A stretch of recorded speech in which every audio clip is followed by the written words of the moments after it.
Hello everyone, and welcome back to Let's Play Warriors Orochi 3 Ultimate. I am your host Rihanna Bahamut, and last time we got our asses kicked by the Hydra and the Demon Army. But thankfully we were saved by the mystic Kaguya, who has gracefully offered her services to send us back in time to save those who were lost.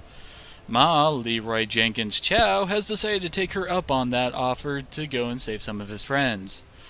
Going along with him is Sima, Zhao, and Kaguya herself. So, let's see if the past can indeed be changed.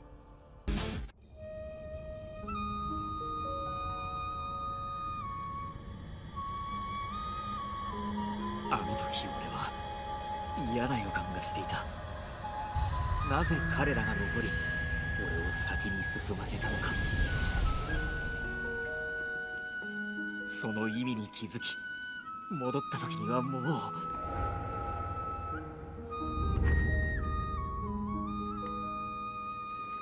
もしもう一度があるのなら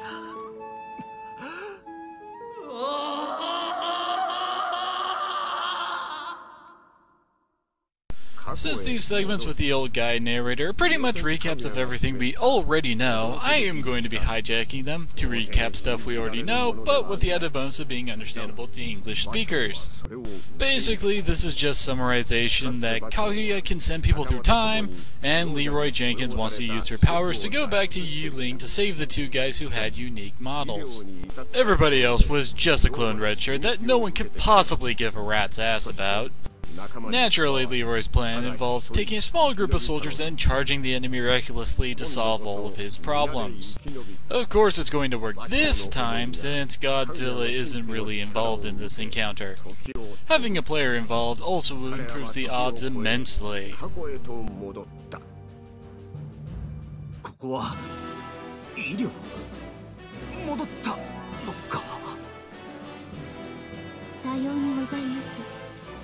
ここは馬長様の過去でございます。ならば、なすべきは一つ。いざ。さあ、こりゃまた大した軍勢だね。和歌を先に行かせてよかったよ。 So we start off this battle to the far north, and we need to get to the southeast corner to save Ma Dai and Pang Day. It is actually possible for them to die here and give us a game over, but since this is pretty much as basic a Dynasty Warriors mission as you can get, you have to fart around for quite some time before that will actually happen. Our latest addition to our forces is fairly adept at kicking some ass with a combination of lasers and growing bamboo up people's asses. Not exactly how I figured the quiet Kaguya to fight, but it's always the quiet ones, isn't it?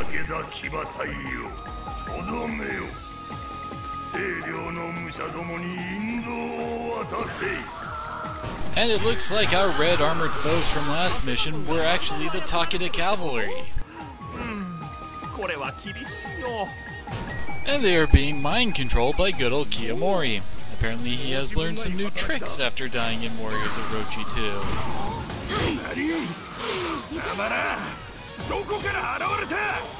We are from the future to tell you about the timely works of Kaguya from the good books of Laser and Bamboo. Yeah, those door-to-door salesmen are pretty wretched humans, Keelback.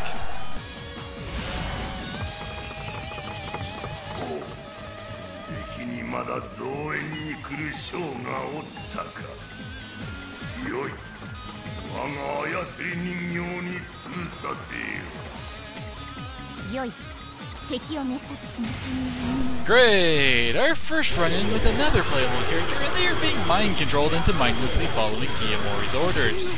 Well, hopefully getting shot full of Kaguya's lasers and getting surfed on by the human surfer will let us literally knock some sense back into her. Also, take note of these wooden crates, as they are pretty much the only guaranteed way to get accessories outside of special weapon properties.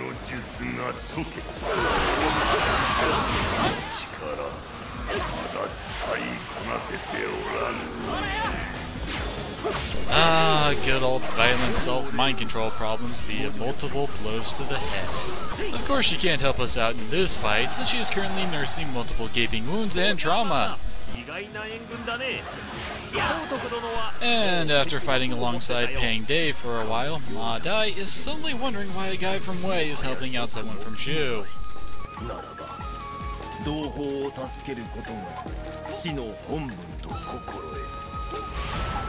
And the obvious answer is, of course, Giant Snake Demon, dumbass!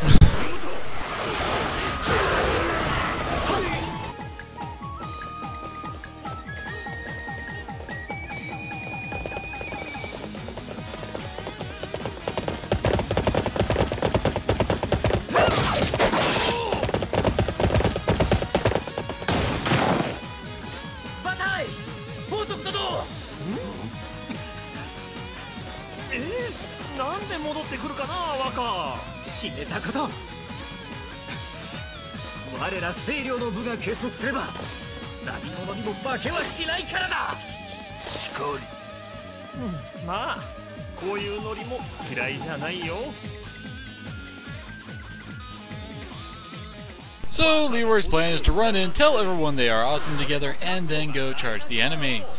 Also, I can't be the only one to notice that Ma Dai is wielding a paintbrush as his main weapon. Suddenly, Hanbei's bladed wrist clock is looking more and more plausible.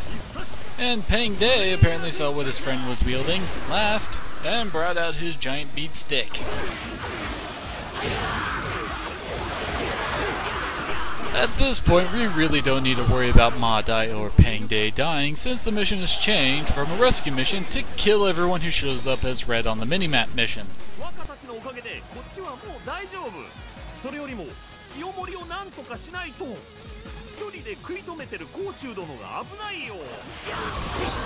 Oh yeah, the game forgot to mention to us that Huang Zhong is also on the map and in danger of getting killed in that big square in the northwestern part of the map. For reasons unknown to me, they really seem to be trying to hide his presence. He didn't even show up in Leeroy's flashback at the very start, saying how everything had come about. If I was Huang Zhong, I'd be pissed. I mean, Leeroy did remember he was there, right? It wasn't just Ma Dai and Pang De that came to rescue, right? You know, old guy, loves archery, sacrificed himself to save you. Nothing? Man, screw you, Leeroy Jenkins. Looks like we are just about done taking down Kiyomori's vanguard and can finally start crossing that river to go and save Huang Zhong.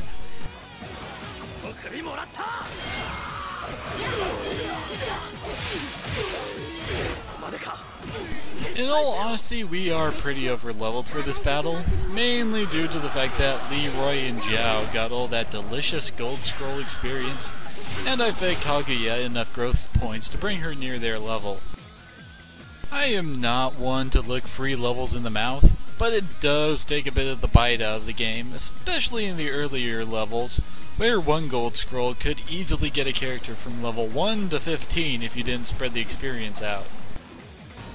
My guess is that the gold scrolls were introduced to help people speed level characters, since they added in a new mechanic in Ultimate which lets you reset a character from level 100 to 1 and gives that character a bunch of various perks like an extra passive and other things.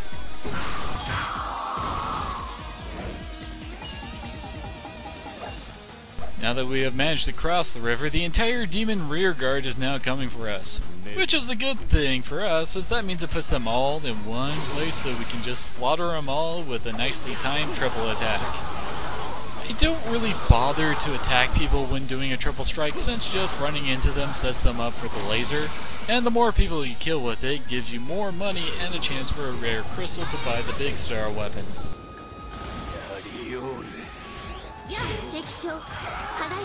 And it looks like I somehow have managed to get a gold scroll with enemies still alive for me to take advantage of it. I swear this usually doesn't happen to me. Not that I won't be taking advantage of it though.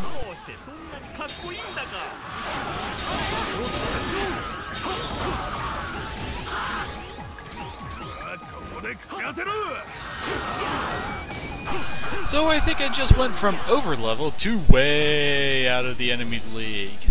At this point, I think Leeroy and the Surfer are pushing level 20, which is generally when all the characters' attacks are unlocked. And now the only thing standing between us and the gates to the Stone Sentinel maze is Coltan and my love of just slaughtering everything in my path.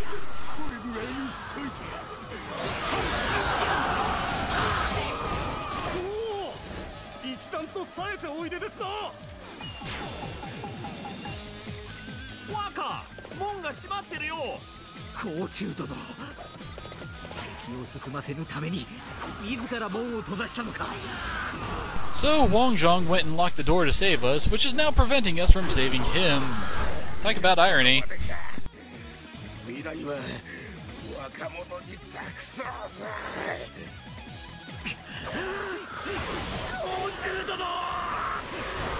And Wang Zhong is now dead. It is in fact impossible for us to save him now, no matter how quickly I played this level, due to the fact that the doors are locked, and he is scripted to die after the bit of dialogue about the gate being closed goes off.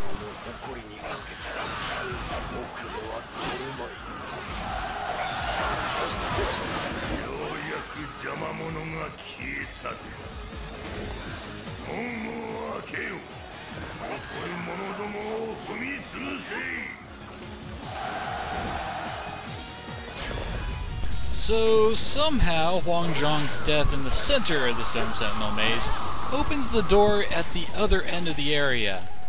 I guess Kiyomori telekinetically threw the key off Wang Zhong's body all the way to the dudes at the front of the maze. Also, Wang Zhong was badass enough to hold off an entire army alone while we were fighting in the south. And yet Leeroy couldn't remember him enough to give him flashback time.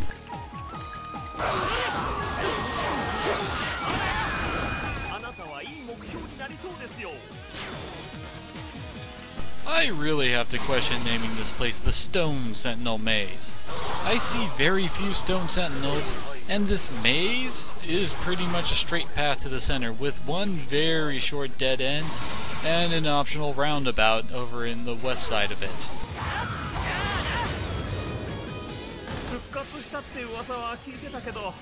True, there isn't much map space left when compared to the rest of the level, but you would think there would be more than just one dead end in a place with such a grand name as the Stone Sentinel Maze.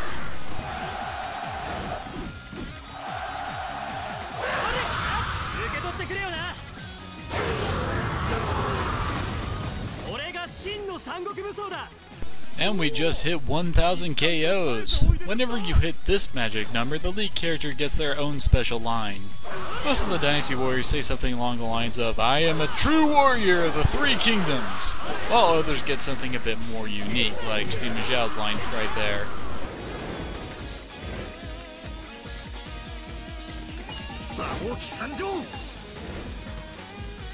Finally, we are almost to the center of the Stone Sentinel Maze where we can confront the villain who slayed our friend Wang Zhong.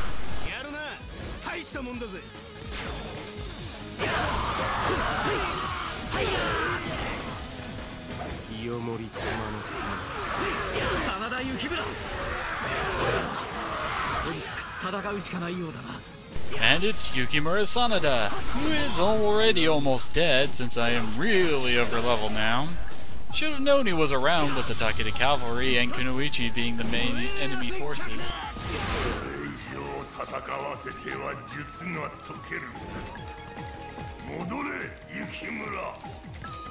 And once again the game decided we can't have nice things and has snatched Yukimura away from us.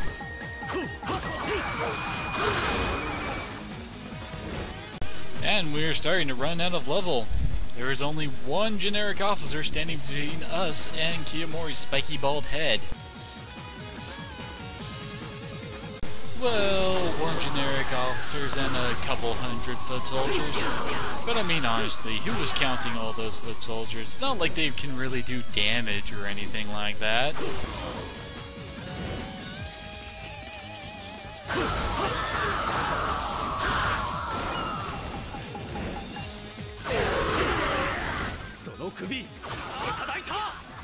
Right, we've already killed almost 1,300 men, but you're the one who's going to somehow manage to put a stop to that.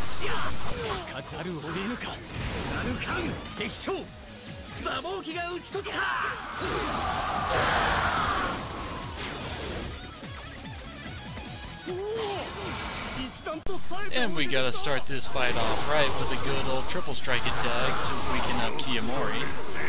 That is as soon as I managed to find him. I think I tagged him there.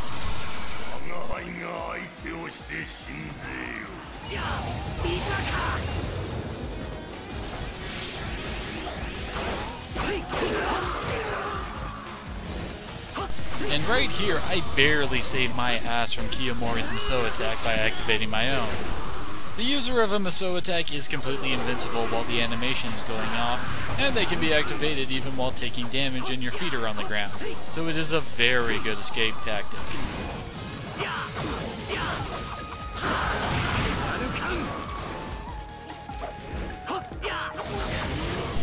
And this is why trying to avoid getting hit by Musou attacks is a good thing.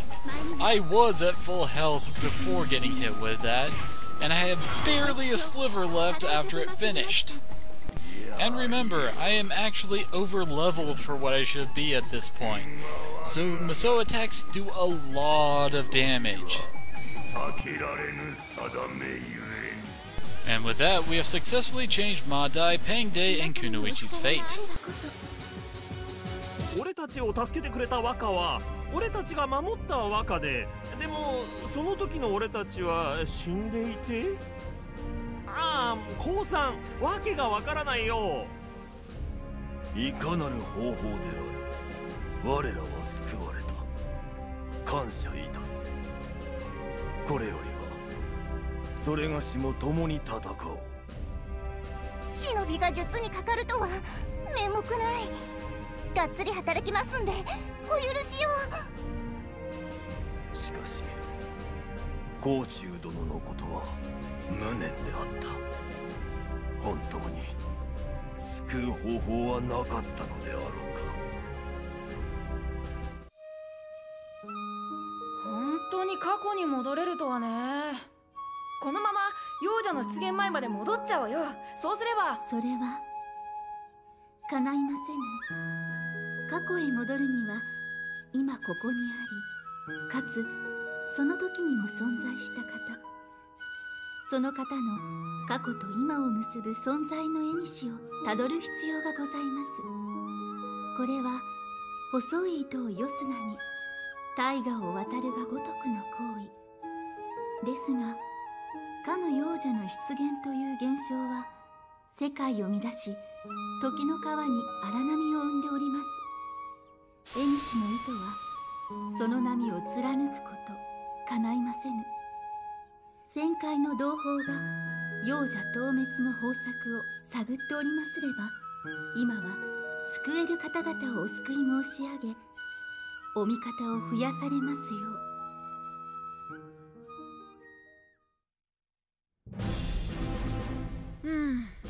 幼女の出現は阻止できないのか。それならかぐやさんの言う通り仲間を増やしていくのが良さそうだね。そうすると小田原城の確保が優先かな。戦略上の拠点にできるし、仲間にできる人もたくさんいそうだし。でも俺たちが知ってる歴史だと妖魔に包囲されて陥落しちゃうんだよね。小田原城の陥落を防ぐには俺と芝生さんも過去に戻らないとかな。で、芝生さんは上田城、俺は洞口を守る。馬上さんにも動いてもらおう。そうすると敵の目は分散するでしょ。その隙に小田原城をいただきってね。前の歴史だとまともに救援しようとして失敗したんだよね。なんでこんな感じでよろしく。